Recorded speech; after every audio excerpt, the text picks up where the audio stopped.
Executing a terminal protocol wasn't a cry for help. It was the only way to escape a psychological hostage situation. To the world, Marlon Brando and Rita Moreno were Hollywood's ultimate fiery romance. But when we put this relationship on the autopsy table, we don't find a love story. We find the anatomy of a psychological demolition. Brando wasn't a lover. He was an emotional predator. He weaponized his godlike status to systematically break her sanity, forcing her into a catastrophic, unauthorized medical procedure and coldly driving her toward a fatal exit just to escape his control.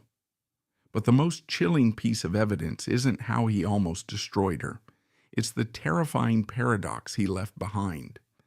When the greatest actor in history died completely alone, the absolute only photograph found in his mansion was hers. He didn't love her. He kept her as a psychological trophy. Welcome to the Fame Autopsy. Today we investigate Brando and Moreno, the psychological demolition and the trophy in the lonely mansion. Before they became the magnetic center of the Hollywood universe, before the flashbulbs, the multi-million-dollar box office returns, and the heavily guarded studio gates, Marlon Brando and Rita Moreno were simply two profoundly shattered biological organisms. The Golden Age media engineered a flawless, sparkling fairy tale of two passionate, volatile artists colliding in a whirlwind romance. But on the autopsy table, we do not examine the red carpet. We examine the primal trauma. To understand the catastrophic toxicity of their connection, we must trace the invisible scars back to their exact origins. We must look at the terrified children hiding in the dark, long before the studio system dressed them in velvet and diamonds. Let us isolate the first specimen. Born in 1931 as Rosa Dolores Alvarillo in the lush, unforgiving poverty of Puerto Rico, the female asset who would become Rita Moreno was never granted the fundamental privilege of a childhood. At the fragile age of 5, her parents' marriage dissolved. Her mother took her, leaving her younger brother behind, and uprooted her across the ocean to the cold, concrete labyrinth of New York City in a desperate evasion of destitution. The American dream was immediately revealed to be a grueling, mechanical system of survival. By the time she was 9 years old, an age where a child should be shielded from the predatory gaze of the adult world, she was actively deployed into the smoky, dimly lit environment of metropolitan nightclubs and Greenwich Village hotels. She was forced to utilize her physical movements, dancing in Carmen Miranda-style outfits into the early hours of the morning, simply to generate the microscopic capital required to keep her family from starving. This is not a glamorous theatrical origin story. It is a systematic liquidation of innocence. She learned at the cellular level that her human value was directly tied to her ability to perform for older, powerful audiences. This engineered a gaping psychological crater within her, a frantic, lifelong hunger for security and unconditional love, transforming her into the compliant, desperate target for a sophisticated manipulator.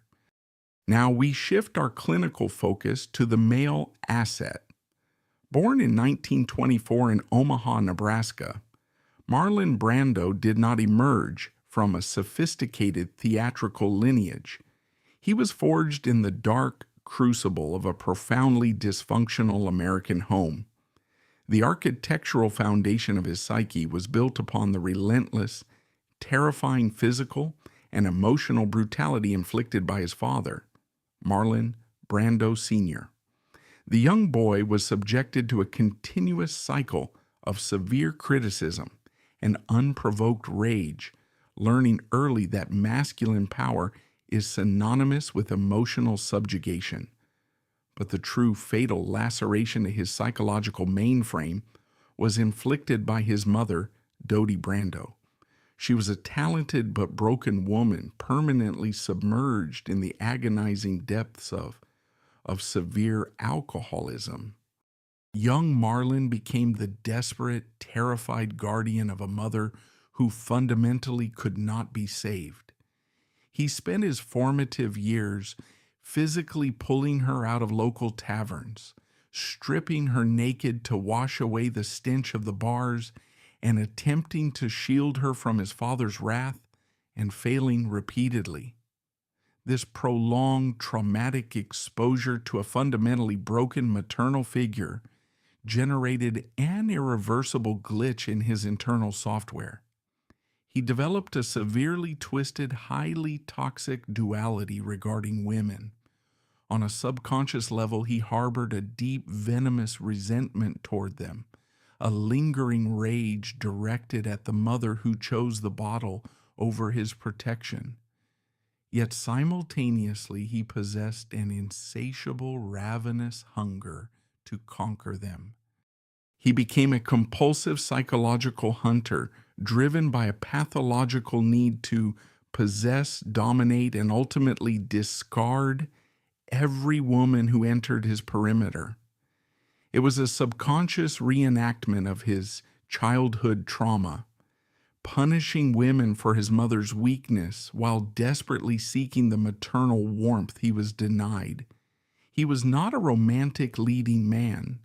He was an emotional black hole, a walking psychological hazard cloaked in the irresistible charisma of the ultimate Hollywood rebel.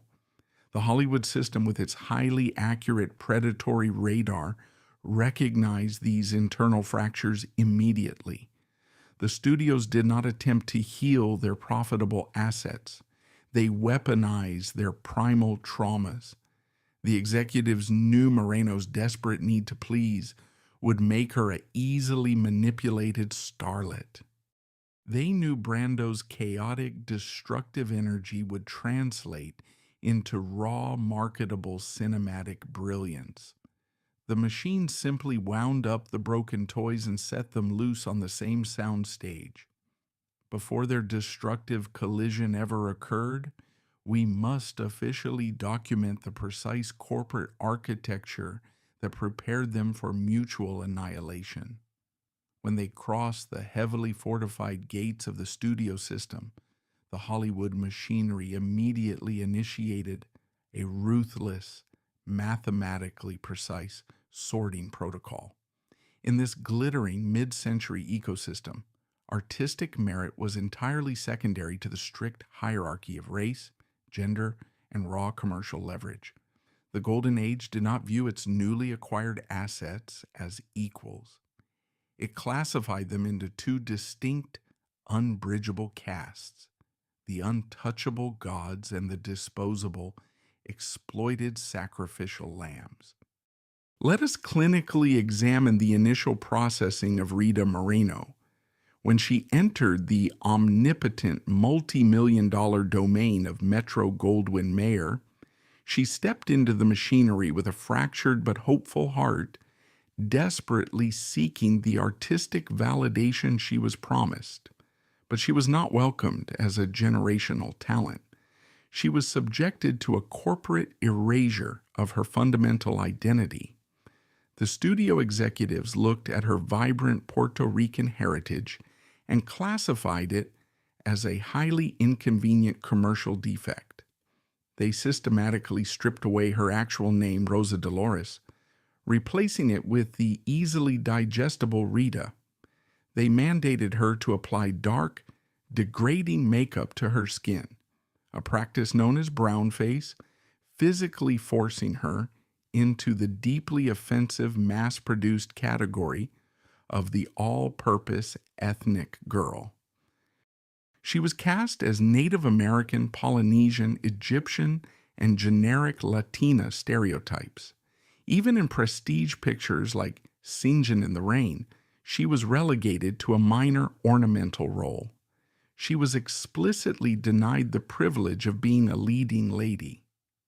In the cold calculations of the Hollywood boardroom, she was mathematically reduced to a cheap exotic spice, utilized solely to briefly flavor the background of white mainstream cinematic narratives. Behind the soundproof doors of the executive suites, the reality of her existence began to tighten around her throat. The desperately ambitious actress was systematically hunted. She was forced to navigate a predatory minefield controlled by untouchable studio titans like Louis B. Mayer and Harry Cohn. They wielded unchecked administrative power, deliberately manipulating her career trajectory. They utilized their immense leverage to isolate her, demanding compliance in exchange for microscopic fractions of screen time. In the rigid architecture of the studio system, her body and her dignity were considered standard depreciating corporate property. She was suffocating at the bottom of the Hollywood food chain, fighting a daily war just for basic human survival. Now we must dramatically pivot our clinical focus to the exact opposite end of the corporate spectrum, to the man who would eventually deliver the fatal blow. While Moreno was being marginalized and painted over by the system, the Hollywood machine was actively constructing a massive golden altar for Marlon Brando. In 1951, with the explosive seismic release of a streetcar named Desire, the system did not merely promote him, it officially canonized him. Under the protection of elite directors like Elia Kazan, Brando became an instantaneous, unprecedented global phenomenon. The entire media apparatus worshipped his raw, brooding masculinity and his revolutionary method acting. The very same studio executives who routinely abused and discarded young minority women were bowing in terrified reverence to Brando's explosive tantrums, his erratic behavior, and his unreasonable contractual demands. This is the ultimate sickening injustice of the Hollywood machine. He was instantly crowned the undisputed emperor of the soundstage, an untouchable, fiercely protected deity who could dictate the exact terms of his own reality without consequence. She was a marginalized, systemically suppressed minority actress, bleeding out in the shadows, desperately trying to avoid being consumed by the corporate predators. This was never going to be a romantic collision of equals. This was a highly unstable intersection of limitless power and engineered vulnerability. When the untouchable emperor finally looked down from his pedestal and locked his predatory gaze onto the marginalized girl trapped in the dark makeup, the power dynamic was already fatally corrupted. The Hollywood machine had successfully manufactured a flawless god, and it had systematically prepared his next desperate sacrifice. The exact point of impact occurred in the year 1954. The setting was the lavish, highly funded production set of the 20th century Fox motion picture Désirée, a historical drama where Brando was cast as Napoleon Bonaparte. Rita Moreno, age 22, entered this orbit with a desperately fractured heart, still aching for a genuine anchor in an industry that treated her like an exotic prop. She believed entirely in the mesmerizing illusion of Marlon Brando. To the global public and the fiercely guarded Hollywood press syndicate, Brando was not just a star. He was the undisputed high priest of emotional truth. He was universally worshipped as the ultimate master of human empathy, an artist capable of channeling the deepest, most profound agonies of the human condition directly onto 35mm film. When he looked at Moreno with those intensely focused, brooding eyes, she fell blindly into the trap. She believed that a man who could cry so convincingly on screen, who could project such agonizing vulnerability, must possess a soul capable of immense, unconditional love. They became the magnetic anomaly of the studio lot, a romance that seemed to transcend the artificiality of the industry. The media eagerly consumed the narrative of the brooding genius and the fiery Latina. But in the ruthless mathematics of the golden age, this specific brand of emotional resonance was never a free privilege. It was a heavily calculated performance. The empathy he sold to the ticket-buying public was entirely reserved for the camera lenses. Behind the scenes, the heart she was desperately clinging to did not belong to a saintly artist. It belonged to a highly functioning emotional predator. As the cameras stopped rolling, the suffocating reality of their entanglement began to tighten around her lungs. For the Hollywood machine, Brando's toxic behavioral patterns were not a liability. They were simply the acceptable byproduct of a money-printing genius. A horrifying duality was strictly enforced by the studio system. On screen, he was marketed as the wounded, highly sensitive soul. But off-screen, operating under the impenetrable shield of his genius privilege, he was a clinical sociopathic manipulator. The system handed him a loaded psychological weapon and granted him total corporate immunity.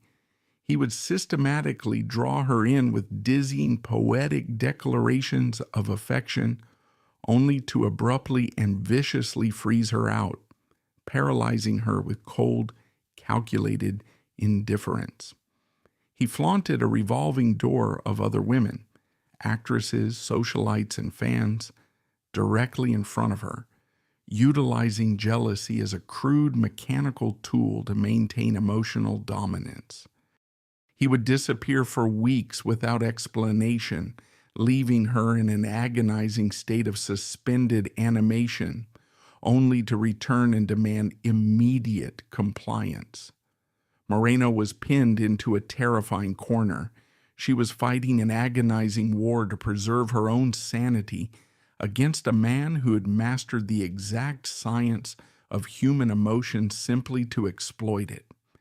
How does a severely traumatized, marginalized young woman fight back against a towering cinematic deity when the entire corporate infrastructure of Hollywood is actively sweeping his cruelty under the rug?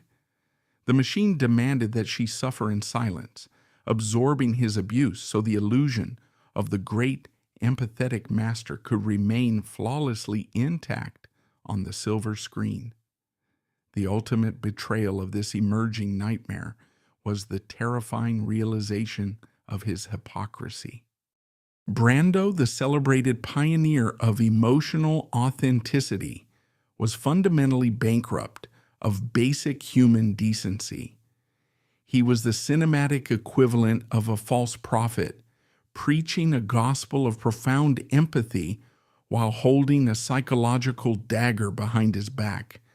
When confronted with the bleeding reality of the woman he had meticulously broken, he did not offer the compassion he so effortlessly summoned for his fictional characters. He delivered a cold, bloodless withdrawal. He would watch her unravel, sobbing and begging for a single fraction of the tenderness he projected on screen, and he would respond with a terrifyingly blank, deadened stare. The horror was not just the bitter reality of a toxic romance. It was the humiliating epiphany that to Marlon Brando, Rita Moreno was never a human being to be loved. She was merely an extended acting exercise, a disposable emotional prop utilized to feed his ravenous ego. He effectively dismantled her self-worth without ever leaving a physical bruise, executing a silent assassination of her soul before casually walking away to prepare for his next close-up. In the highly toxic architecture of their 8-year entanglement, Marlon Brando operated with the terrifying arrogance of an untouchable cinematic deity. His psychological manipulation was not subtle. It was a daily mechanical execution of power. He did not merely engage in chronic serial infidelity. He utilized it as a blunt instrument of emotional torture. The humiliating manifestation of this dynamic occurred when Rita Moreno discovered an unauthorized piece of physical evidence within his private residence. She found the intimate lingerie of another woman carelessly discarded in his bedroom. This was not an accidental oversight by a distracted lover. In the clinical pathology of a narcissist, leaving undeniable proof of infidelity is a calculated administrative tactic. It is deliberately designed to destabilize the victim, forcing them into a pathetic, desperate competition for his fractured attention, constantly reminding the female asset that she is entirely replaceable. But the Hollywood machine miscalculated the internal resilience of Rita Moreno. She was a survivor of the brutal New York nightclub circuits. She was not programmed to simply absorb the humiliation and fade into the shadows. Instead of collapsing into the expected theatrical weeping that Brando's ego demanded, she executed a flawless, mathematically precise retaliatory strike. She understood that to successfully wound a towering megalomaniacal predator, you cannot appeal to his non-existent empathy. You must launch a direct, highly publicized assault on his perceived superiority. You must introduce a more powerful apex predator into the immediate ecosystem. Moreno initiated a highly strategic, heavily photographed romantic entanglement with the only cultural entity capable of dwarfing the Emperor of Hollywood. She began dating the undisputed king of rock and roll, Elvis Presley. This was a masterclass in psychological warfare. Elvis Presley was not merely a celebrity.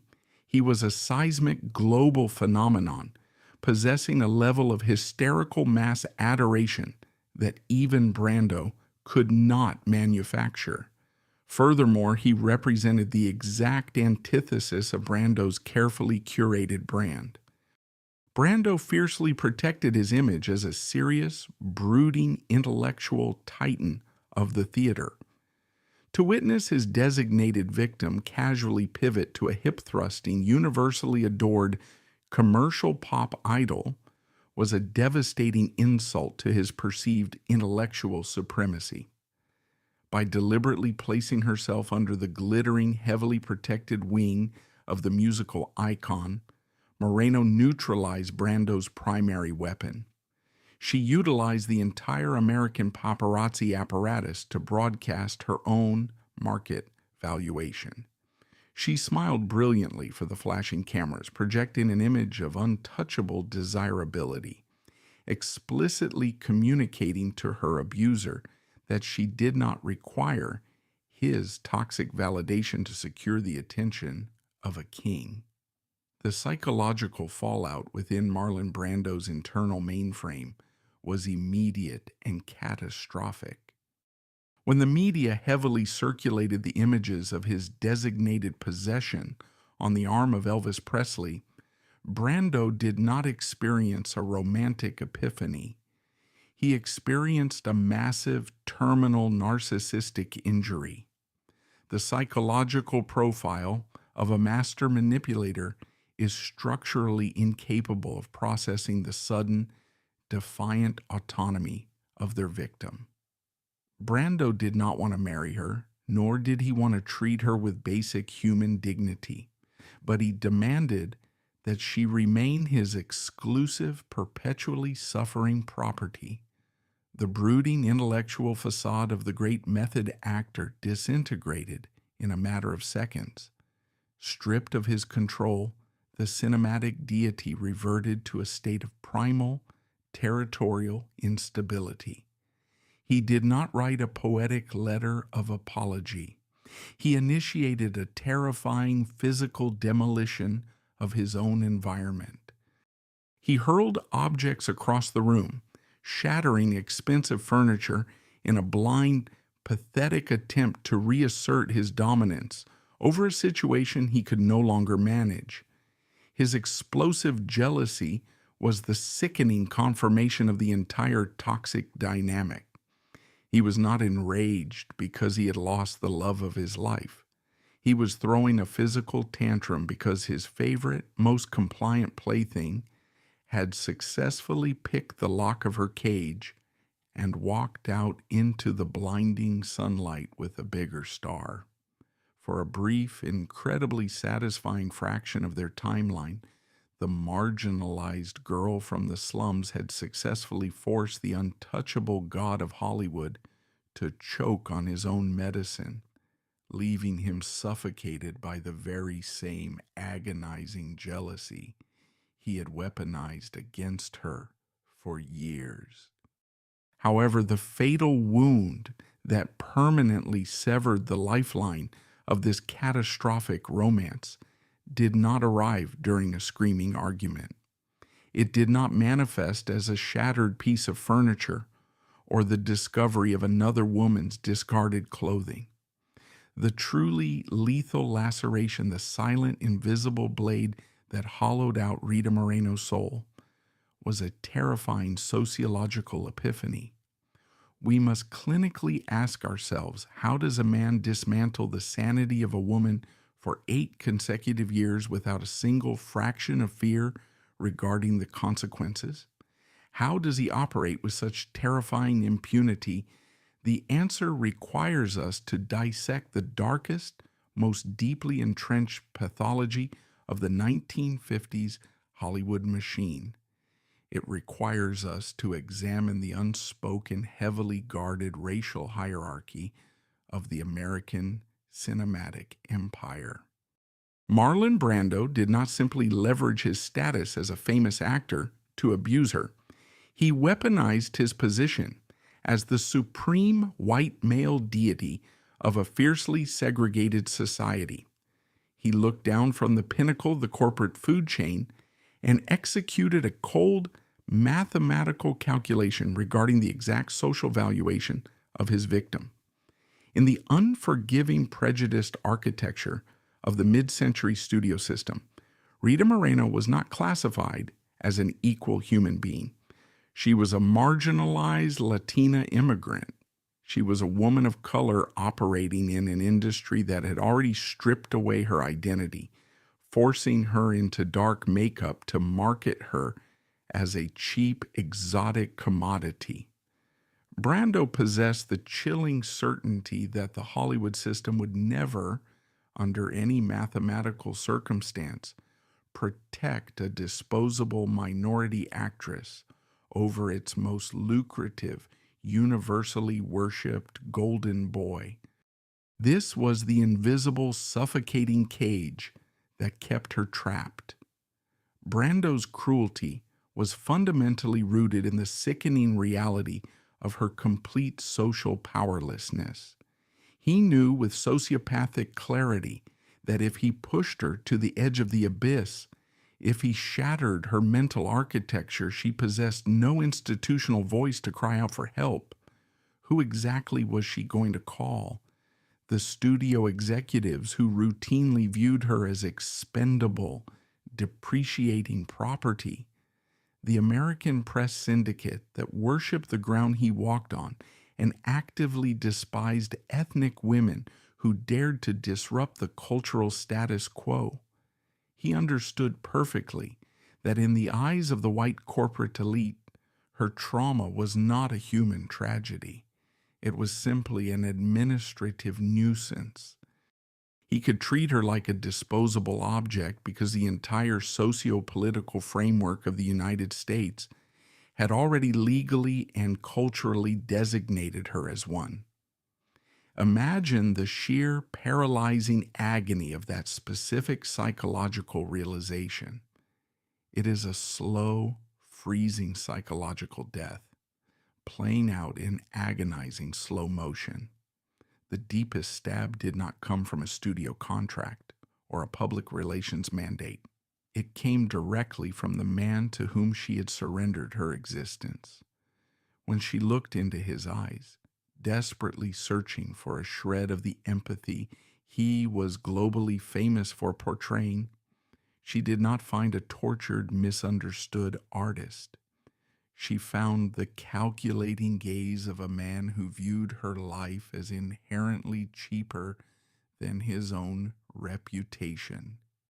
He was entirely willing to sacrifice her sanity and her dignity simply to maintain his own comfort and dominance.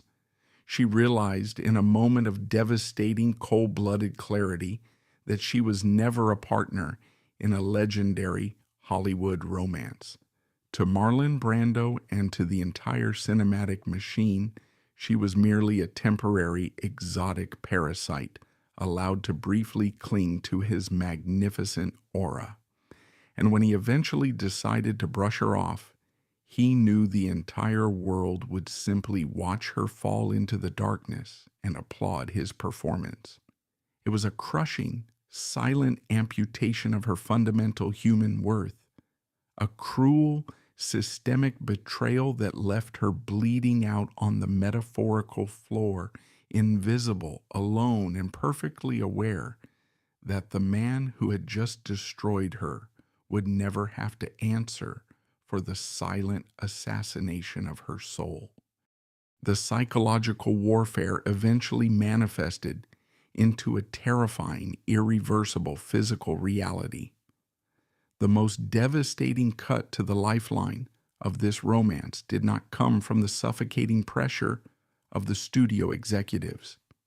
It came directly from the man to whom Rita Moreno had surrendered her physical and emotional existence. Within the dark, toxic labyrinth of their entanglement, a fragile spark of life was ignited. Moreno discovered she was carrying Marlon Brando's child. For a marginalized woman whose entire internal architecture was built upon a desperate, agonizing yearning for a real family. This was not a career crisis. It was a miraculous anchor. She held on to the desperate illusion that this new, innocent biological tether would finally force the cinematic deity to ground himself, to become the protective father figure she had craved since her impoverished childhood in Puerto Rico. But in the clinical, unforgiving mathematics of a narcissistic Hollywood emperor, a child is never a miracle. It is a highly volatile, unauthorized corporate liability that threatens the pristine architecture of his fame. When confronted with the reality of this fragile new life, Brando did not offer the tender, weeping embrace he was globally famous for projecting on the silver screen. He delivered a mandate of bloodless cruelty. The biological evidence of their union had to be immediately and permanently erased. Standing before the ultimate choice between his own towering ego and the physical safety of the woman who loved him, the Godfather made his final calculation. He did not gently escort her to a highly sanitized premium medical facility where she would be cared for. He insulated himself from the physical reality of the situation. In a staggering display of cowardice, he casually handed her over to a third-party associate. She was shoved into a vehicle and driven away, abandoned by the man who had planted the seed of life within her. The destination was not a sanctuary of healing. She was transported to a clandestine, unsterilized, shadowy room operating entirely off the grid in the darkest corners of the city. It was a dirty environment designed strictly for the rapid, anonymous disposal of Hollywood's inconvenient biological secrets. Imagine the sheer, paralyzing horror of that exact moment, lying on a freezing, unsterilized table, staring up at a stained, cracked ceiling, listening to the agonizing, rhythmic thud of her own terrified heartbeat echoing in the silence. She was utterly alone, surrendered to the crude, unwashed hands of an unregulated practitioner masquerading as a medical professional. The clandestine surgical intervention was executed with terrifying negligence. It was not a careful, sterile procedure. It was a physical ransacking of her internal architecture. The operator carelessly tore away the fragile life growing inside her, utilizing unsterilized instruments that caused catastrophic internal damage. There was no anesthesia for her shattered soul, and precious little to numb the horrific trauma inflicted upon her physical body. The agony was blinding, an excruciating, visceral tearing from the inside out that perfectly mirrored the destruction of her heart. She was unceremoniously discarded after the extraction, but the nightmare had only just begun. The botched, filthy operation triggered a massive, uncontrollable internal crisis. The female asset, once the vibrant, dancing star of the silver screen, was now suffering a severe medical emergency, drowning in a rising, lethal tide of sepsis. Her physical vessel was systematically shutting down, leaving her hovering on the razor-thin boundary between life and death. As she lay there, burning with a violent fever, fighting a desperate war for her own survival against the encroaching darkness of catastrophic infection, the true horror of her reality finally crystallized. The blinding physical pain was secondary to the crushing psychological realization. She had been physically hollowed out and left to expire in the shadows. Also, the great Marlon Brando could wake up the next morning, step back into the brilliant studio lights, and continue flawlessly playing the role of a highly empathetic hero. He threw her to the underground operators to protect his crown, executing a silent assassination of her future without ever having to look her in the eyes. The most devastating wound that finally severed the lifeline of this romance did not originate from the oppressive, calculated machinery of the studio system. The ultimate lethal cut was delivered directly by the very man to whom Rita Moreno had completely surrendered her biological and emotional existence. To fully comprehend the absolute sickening depths of this betrayal, we must mentally construct a cinematic split-screen narrative. We must place the agonizing, visceral reality of the victim directly alongside the terrifying, detached indifference of the predator. On the left side of our historical screen, the visual reality is saturated in cold, sterile, terrifying agony. Following the catastrophic botched extraction, Rita Moreno is rushed into an emergency medical facility. She is no longer a glamorous, dancing cinematic asset. She is a completely broken, critically unstable biological organism, fighting a desperate, losing war against massive internal damage and a raging, lethal infection. Her physical form is violently shivering, hovering on the absolute razor-thin precipice of permanent biological expiration. In the suffocating, terrifying isolation of that clinical room, as her vital signs crash and the medical professionals frantically battle to stabilize her fading heartbeat, she stares desperately at the doorway, Even in the blinding, disorienting haze of her physical agony, her fractured mind is waiting for a rescue. She is desperately waiting for the great Marlon Brando, the man who planted the seed of life within her and then casually threw her to the underground operators, to finally rush through those doors. She expects him to be consumed by guilt, to hold her hand and to pull her back from the terrifying abyss. Now we must ruthlessly shift our clinical focus to the right side of the screen.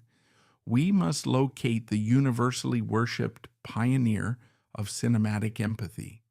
Where is the Godfather, while the woman who loved him unconditionally is fighting for her survival on a narrow emergency room mattress? He is not speeding through the neon-lit streets of Los Angeles in a desperate, sweat-soaked panic. He's not frantically pacing the linoleum floors of a hospital waiting room, begging a higher power for her recovery.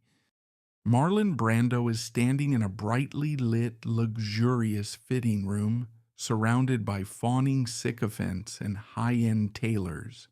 He is meticulously adjusting the crisp, immaculate lapels of a premium, custom-tailored white wedding tuxedo.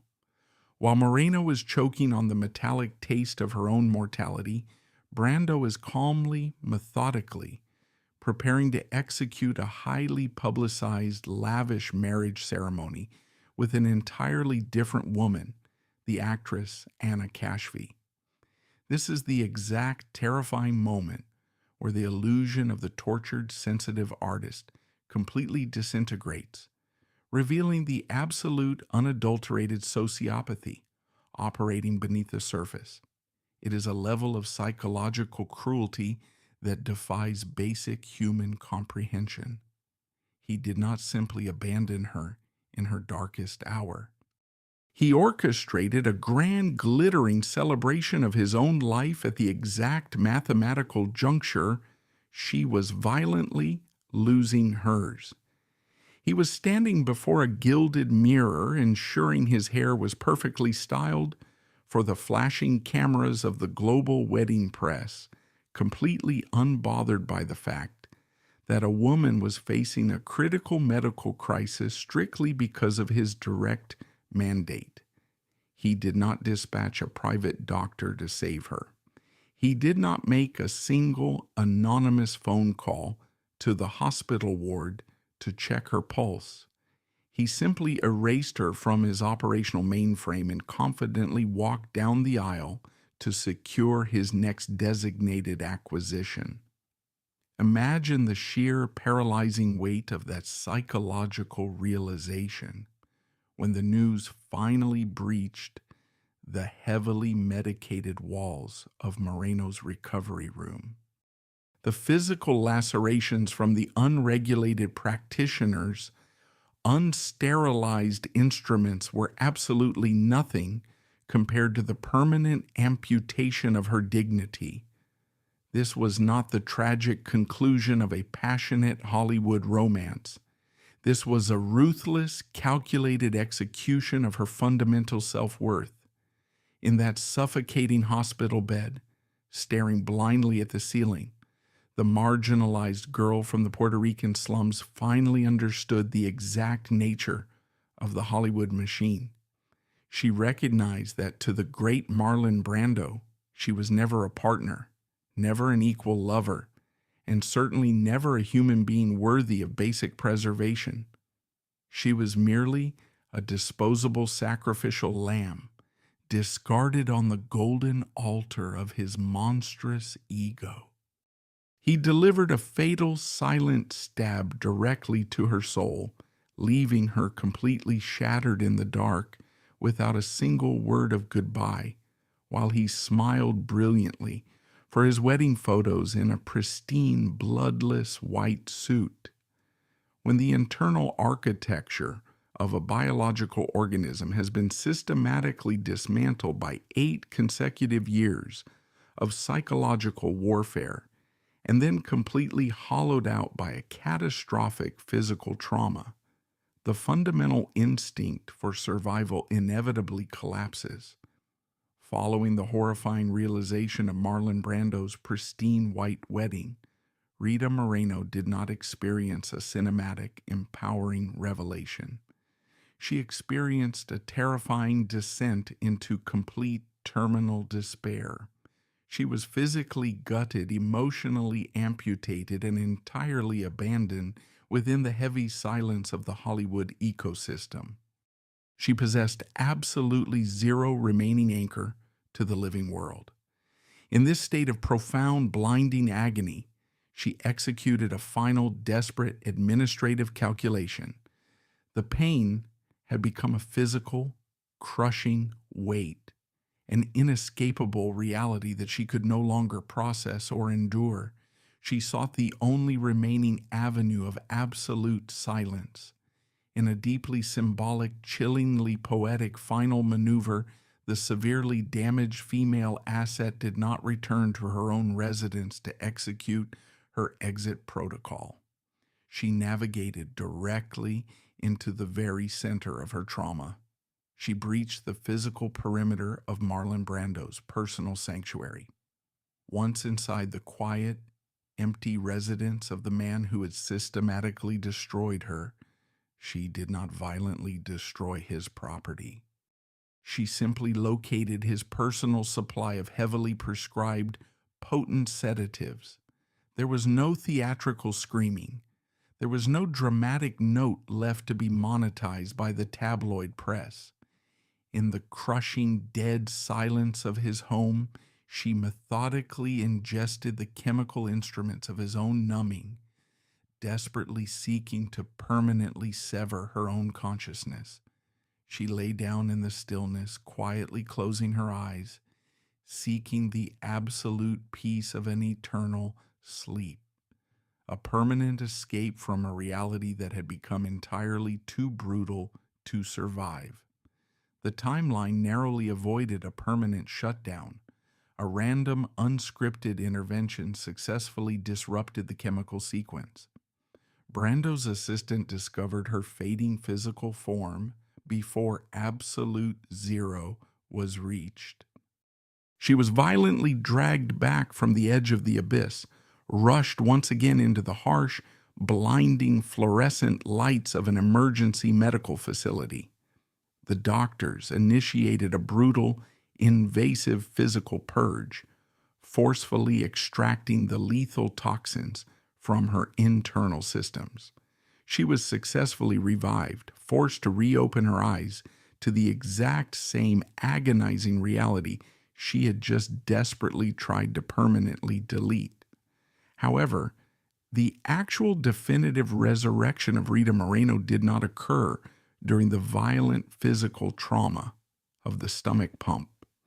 It occurred in the cold, clinical aftermath of her recovery. During a mandatory psychiatric evaluation, an assigned medical professional sat directly across from the shattered actress. He did not offer comforting, manufactured Hollywood platitudes. He delivered a cold, absolute, and terrifying medical verdict. Looking directly into her hollow, exhausted eyes, the therapist stated the undeniable administrative truth of her existence.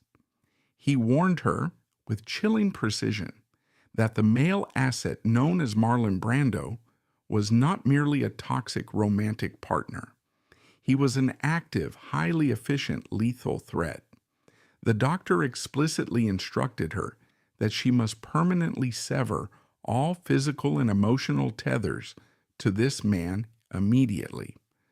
The verdict was absolute. If she did not permanently walk away, if she allowed him to maintain any level of access to her internal mainframe, he would not simply break her heart again. He would successfully and inevitably execute the total permanent destruction of her biological life. He would slowly, methodically strip away every remaining fraction of her soul until there was absolutely nothing left to revive. This was not a romantic warning. It was a clinical diagnosis of an apex predator. Let us analyze the exact psychological mechanics of a true, unprecedented resurrection. When Rita Moreno was pulled back from the edge of the abyss, breathing the sterile, heavily sanitized air of the recovery ward, a profound, irreversible internal shift occurred. The Hollywood machine anticipates that a shattered, marginalized asset will simply remain broken, heavily medicated, and forever compliant in her designated victimhood. They expected her to quietly fade into the obscure, tragic margins of cinematic history, functioning as nothing more than a cautionary footnote in the towering biography of Marlon Brando. But the crushing, agonizing pressure of the previous 8 years had not merely broken her internal architecture, it had inadvertently functioned as a massive, high-temperature forge. The media syndicate and the vicious whisper networks of the Golden Age perpetually attempted to frame her desperate descent into the shadows as the ultimate pathetic act of a heartbroken lover.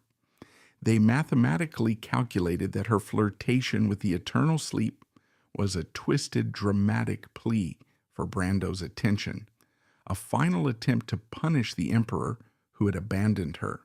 But the unredacted psychological truth is infinitely more powerful and profoundly chilling. Years later, operating from a position of absolute, unassailable strength, Moreno would officially declassify the exact terrifying motive behind her darkest hour. She explicitly stated to the world that she did not seek the permanent silence to inflict guilt upon her abuser. She executed that terrifying protocol to intentionally, systematically assassinate the weak, pathetic version of herself that remained hopelessly addicted to his toxicity. She realized with blinding clinical clarity that the naive, desperate girl who constantly begged for his validation was a fatal biological liability.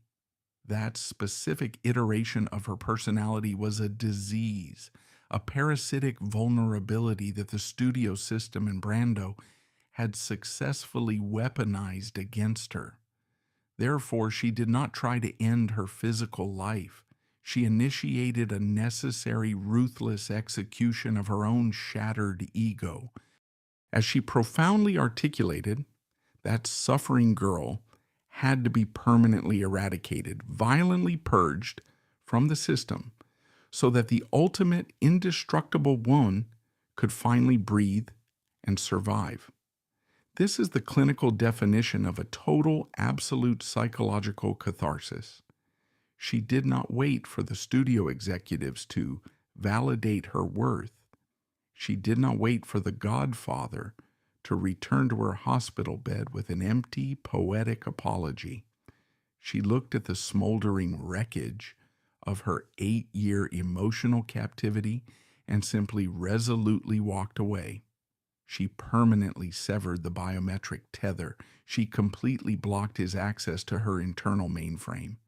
The omnipotent cinematic deity, who was entirely accustomed to absolute, unwavering female submission, suddenly found himself staring at a completely closed, heavily fortified door. The marginalized sacrificial lamb had not merely escaped the golden altar, she had fundamentally mutated into an apex predator of her own magnificent design. In the ruthless, highly calculated mathematics of the American entertainment industry, they say that extreme sustained pressure either crushes a biological asset into worthless dust or crystallizes them into an unbreakable, flawless diamond. Moreno actively chose the latter. She took the excruciating trauma inflicted by the greatest actor of his generation and completely weaponized it. She utilized the agonizing memories of the back alley operators, the suffocating racial prejudices of the executives, and the humiliating betrayal of his pristine white wedding to forge an impenetrable gleaming armor. This is the ultimate triumphant paradox of the Hollywood autopsy. The absolute darkest, most terrifying trauma does not always result in a terminal casualty. Sometimes, a human soul must be pushed to the absolute zero of its existence, forced to endure the agonizing death of its own innocence, simply to realize its true, terrifying power. Rita Moreno clinically proved to the entire global apparatus that the most devastating, flawless revenge against a narcissistic God is not anger, and it is not tragedy. It is absolute, spectacular, and undeniable resurrection. The autopsy of this specific Hollywood tragedy yields a highly irregular, statistically impossible anomaly. The designated victim did not quietly expire in the shadows. Instead of succumbing to the lethal psychological venom injected by Marlon Brando and the studio machinery, Rita Moreno weaponized her own near-fatal trauma. The ultimate, devastating retaliatory strike against a narcissistic predator is not a tearful public breakdown or a scandalous tell-all memoir. It is the execution of absolute, unassailable professional supremacy. In 1961, the marginalized Puerto Rican girl who was previously forced to wear dark, degrading makeup and endure systemic corporate abuse stepped onto the most heavily guarded, exclusive stage in the world. With her explosive, generation-defining performance as Anita in West Side Story, she completely shattered the racist architecture of the Golden Age. She seized the Academy Award for Best Supporting Actress, officially cementing her status as the first Latina woman in history to conquer the Oscars. This was not merely a golden statuette.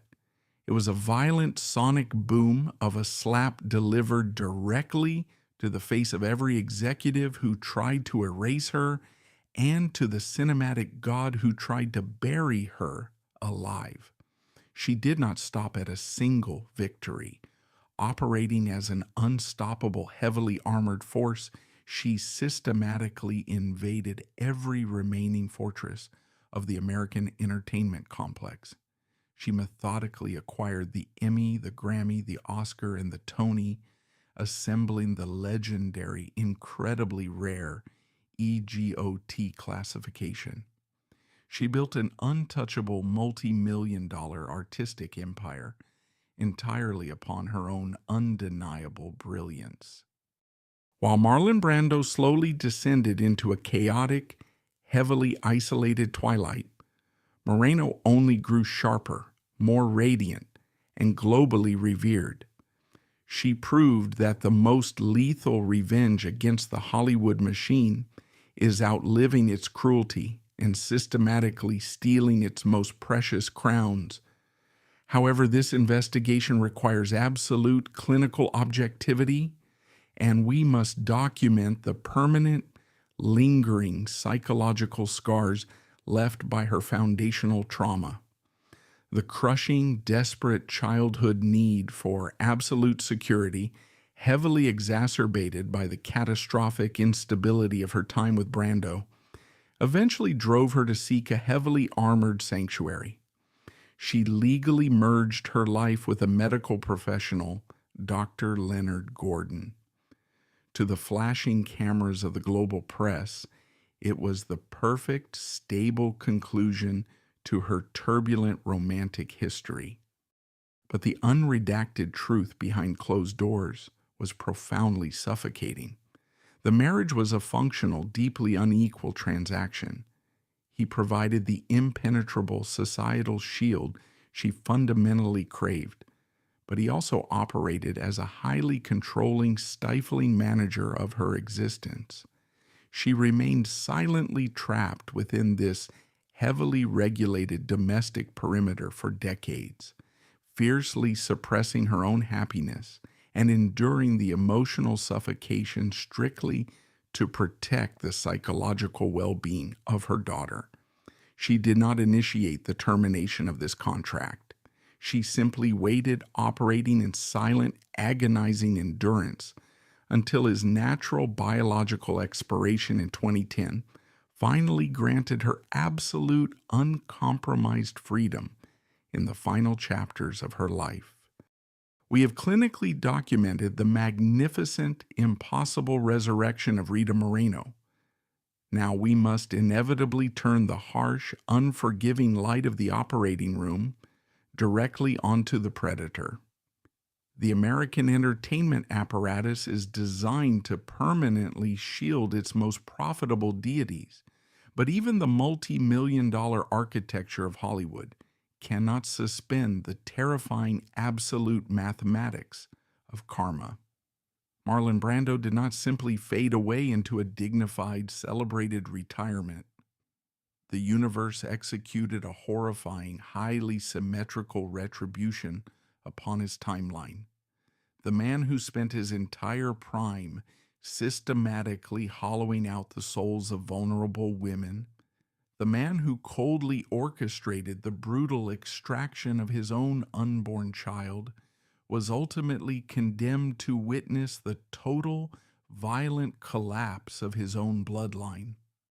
The final decades of the cinematic emperor were not spent in golden tranquility. They were entirely submerged in a suffocating, inescapable swamp of familial tragedy.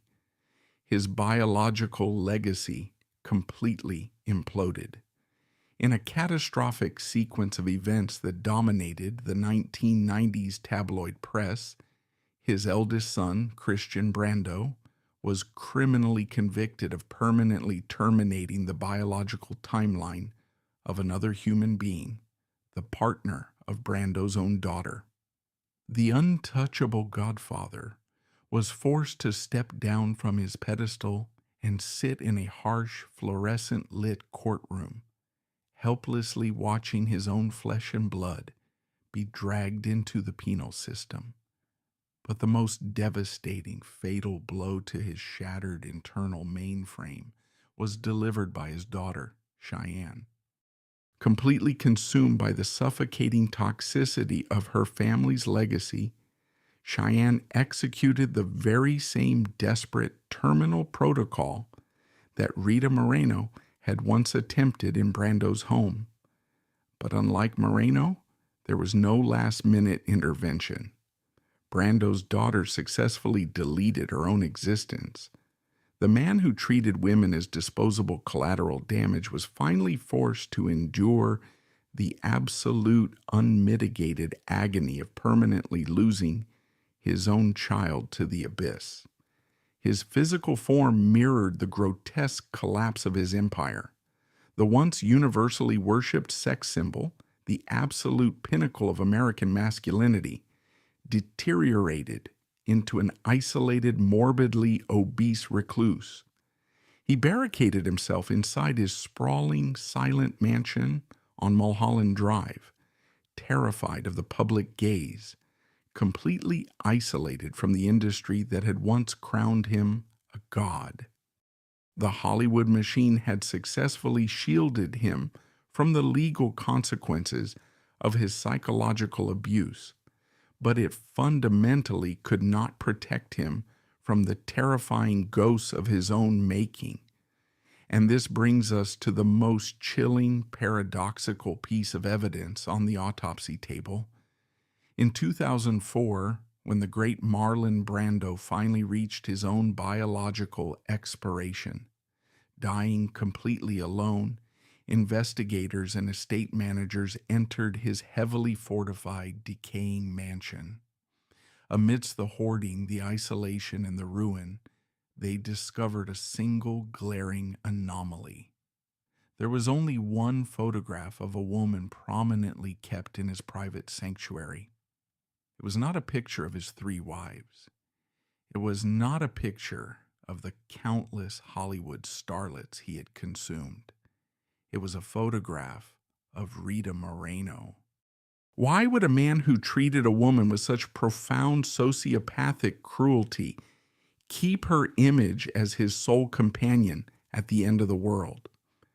It was not a testament to a legendary, misunderstood love. In the clinical profile of a master manipulator, it was a psychological trophy. She was the ultimate anomaly, the one victim who survived his extraction process, the one designated sacrifice who escaped his golden altar and ascended to a level of untouchable glory he could no longer reach. He kept her picture not because he loved her, but because she was the undeniable proof of his one absolute failure to completely destroy a soul. The autopsy of this devastating Hollywood entanglement is now officially complete, and the final toxicological report reveals a terrifying, undeniable truth. The mid-century Hollywood machine was meticulously designed to protect its most abusive deities, but Rita Moreno executed the ultimate, unprecedented act of personal rebellion.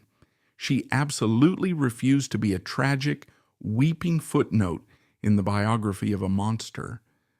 She took the agonizing trauma he inflicted and pushed it into a high-temperature psychological forge, murdering the desperate version of herself that begged for his toxic love. From that smoldering ash, an indestructible apex predator was born.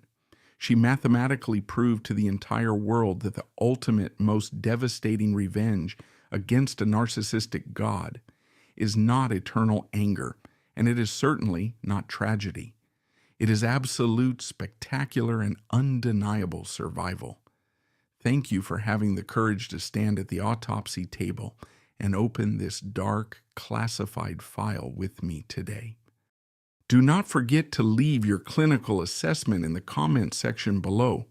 Hit the subscribe button and prepare for our next deep extraction on the Fame Autopsy. Because as we have learned today, beneath the blinding flashbulbs and the heavy velvet ropes, there is absolutely no such thing as a clean truth.